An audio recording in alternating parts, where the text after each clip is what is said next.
না হেরা রুম ছাড়িয়ে দিয়েছে হেরা সামনের মাসে যাইবে গে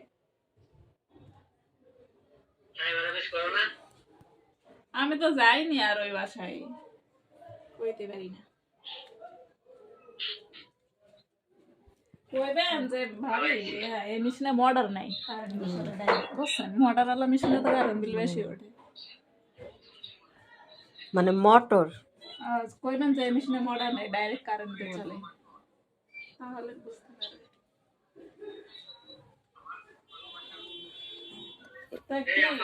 বাড়ির সবাই কেমন আছে সবাই ভালোই আছে একটু ভালো না তোমার আবার কি এলো কি আর এটা তো আমি দিতেছি